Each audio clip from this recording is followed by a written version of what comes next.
one of the things that is interesting about Shakespeare is that because we don't have original manuscripts, we have to piece together what he wrote from surviving sources. There's one big one, the First Folio, and we collect that here.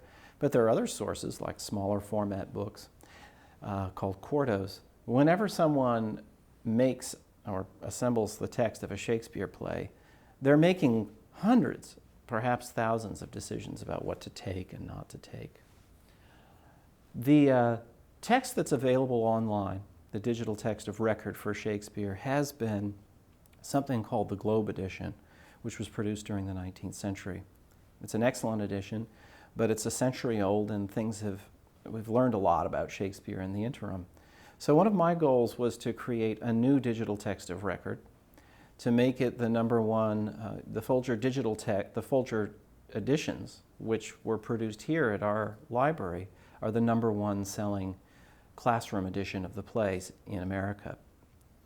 So why can't we make the text of those plays available to anyone and everyone who would like to build something out of them, or edit them themselves, or cut them for theatrical performance, or teach with them?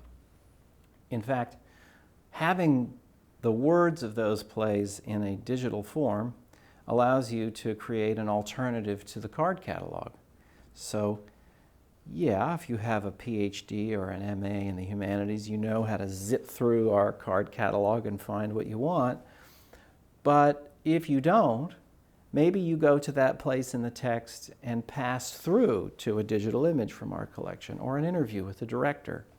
I see it as a kind of, the words in the play are in a way a kind of, each one is a peg.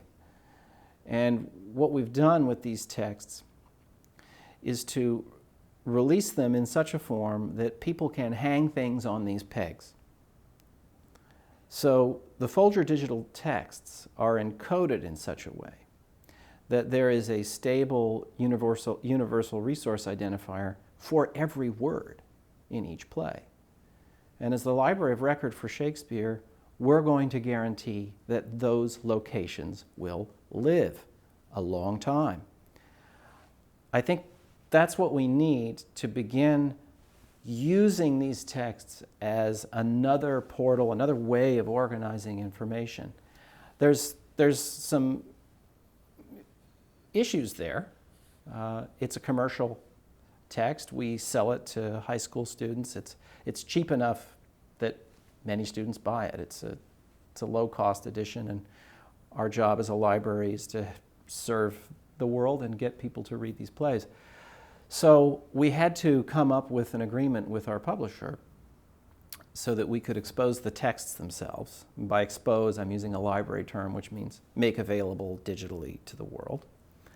But keep the glosses and notes and essays that our students look to when they are using their Folger editions on paper. We were lucky enough to come up with an agreement with Simon & Schuster to put the text only of our plays online for free on a Creative Commons non-commercial license.